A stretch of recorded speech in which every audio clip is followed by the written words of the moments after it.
So, hi everybody. Just one more word to say thank you to Debbie.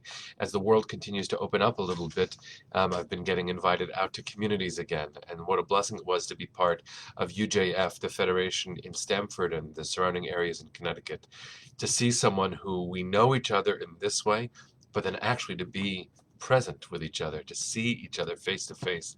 That was an enormous gift. So bless you, my friend. So good to see you. Um, all right, Parshat Kitavo. Among the parts of the Parsha that deserve attention, which is every part of the Parsha, of course, is a reminder that sounds fairly generic. I'm going to read a translation, and some of this teaching is channeled from my teacher, Rabbi Dr. Bradley Shavit Artson, a dear, dear friend and mentor. So in this Parsha, we have this phrase: the Lord your God commands you this day to observe these laws and rules, observe them faithfully with all your heart and soul. That shouldn't be surprising. The Torah is both a collection of enormous stories with mythic impact, some of them familial, sometimes national, but also it is a book of law. And so those laws are offered one at a time, sometimes in a massive collection, sometimes within the stories. So the reminder to observe them shouldn't be so shocking. But Rabbi Artson asks a very basic question, which is, why is law so impossible? Now, well, that might have been a Freudian slip. Why is law so impossible is actually a real question in the world. That isn't the question that Rabbi Artson asked. Why is law so important? Every once in a while, you say what you mean without realizing that you meant it. All right. Why is law so important? Now, he begins with a vignette of a story that Elie Wiesel, of blessed memory, collected groups of international leaders, including 4 presidents and other heads of state in Oslo, to ask a basic question, which is, why is there hate? And what can we do about it? And the response was interesting, that the response to hate had to be law. Law holds us together. Now, Rabbi Artson examines Elie Wiesel's thinking and then offers his own in the context of this week's Parsha, which has countless laws, one after another. And those laws are for the sake of our future. Remember, Moshe Rabbeinu, Moses, our teacher, is giving us his last speech, his ethical will, in Hebrew, tzavta. And in each facet of this, you can feel his worry. What happens if we don't listen? So there are motivations. What happens if you don't listen? God will get mad. That's the rhetorical, theological response. But on a human social level, in a human social level, why must law be the response to hatred? And I say so in American context, and I know not everyone in our community is in America. But in an American context where hate is on the rise, and it's true that there are threats of hatred around the world, I just happen to be most familiar with the statistics here in the United States. Anti-Semitism is certainly on the rise, as are many forms of hatred. Usually they're viruses that interchange, and where there is anti-Semitism, you will find racism, you will find Islamophobia, you'll find homophobia, xenophobia, misogyny. Unfortunately, all those different hatreds have a lot in common, which is the dehumanization of someone else or another group. As we saw when a plane full of refugees seeking asylum in the United States were surreptitiously and deceptively flown to Martha's Vineyard as a political prank, treating their lives and their bodies as a prop.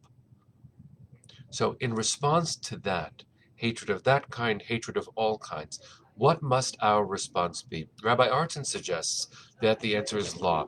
And I want to read to you just a little bit of what Rabbi Artson says here, using the word halacha, which is the Hebrew word for law. Halacha cuts through solipsism, he says. Here's what this means: forcing people to integrate the needs of their neighbors and co-religionists, an awareness of God and the sacred and the highest ideals of human morality. Listen to what he says here. Halacha, in addition to establishing a context for moral decisions, it also allows for communal cohesion. In English, translating English into English, law is a way of making sure that there's a communal enacting of love.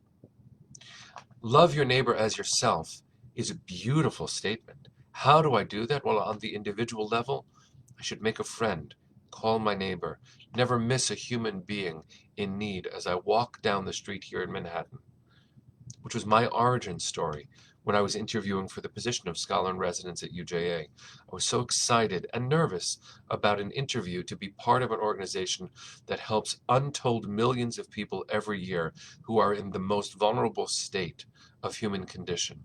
So I got a coffee to calm my nerves.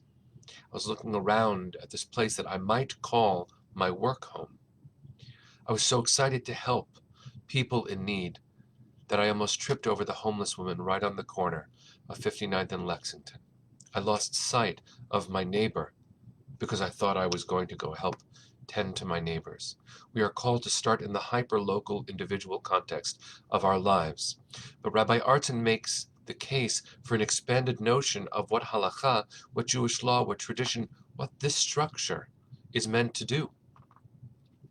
So he says, without a binding structure for maintaining consensus, Judaism rapidly devolves into a combination of nostalgia, good intentions, and contemporary politics. No longer able to hold together a people, each individual fashions their own faith out of the inherited remains of the past. And then everyone calls their own hodgepodge Judaism. Now, on the one hand, I think various expressions of Judaism must be seen as authentic. That's what it is to be the kind of community we are, to see each other when we are grounded in gravitas and seriousness as being just as authentic as each other. When parts of the Jewish community devalue other parts of the Jewish community, we are falling prey to the toxic polarism here in the United States and elsewhere. We can't do that. So halakha, or American law in our civic context, it needs to be a method for combating hate, which means law needs to be part of our daily conversation. What are the structures that make sure we never miss a human being in need as we go about our day?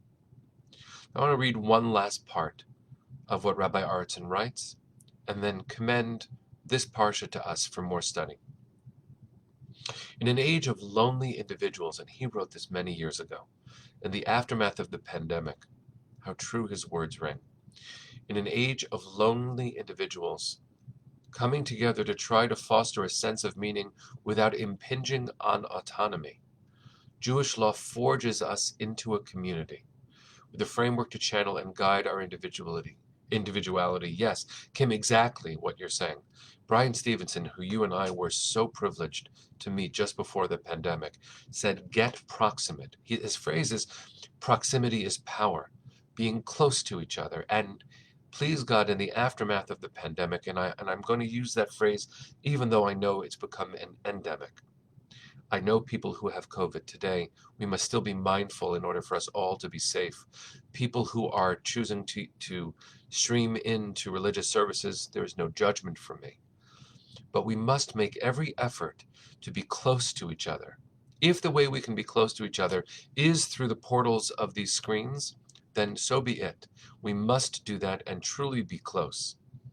If you have the option to safely actually be close to each other, to be in the world again, to walk on the street, to see the world as it is, to observe Torah by noticing the divine image in every human being's eyes, we dare not miss that opportunity and obligation.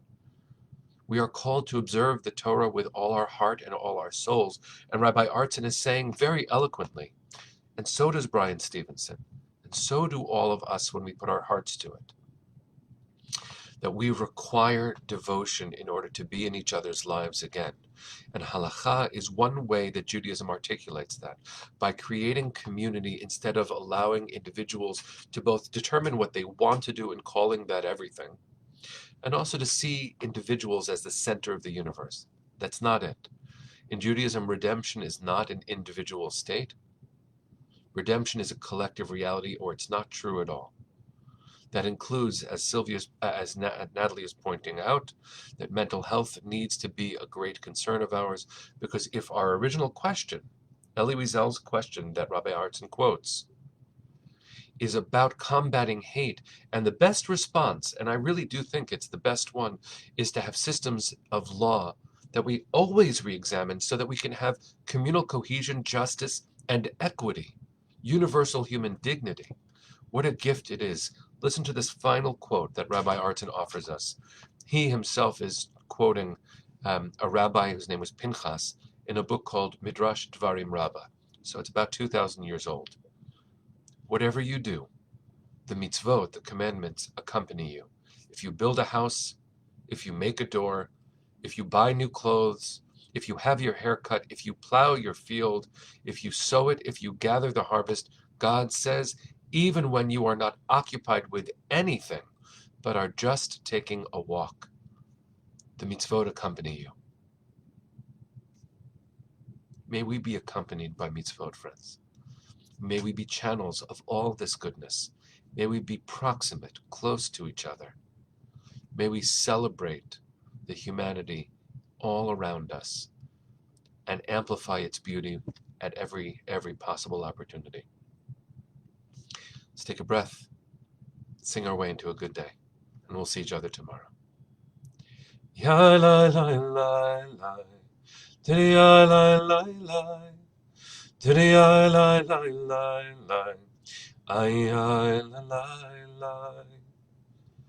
Have a wonderful day, friends. See you tomorrow.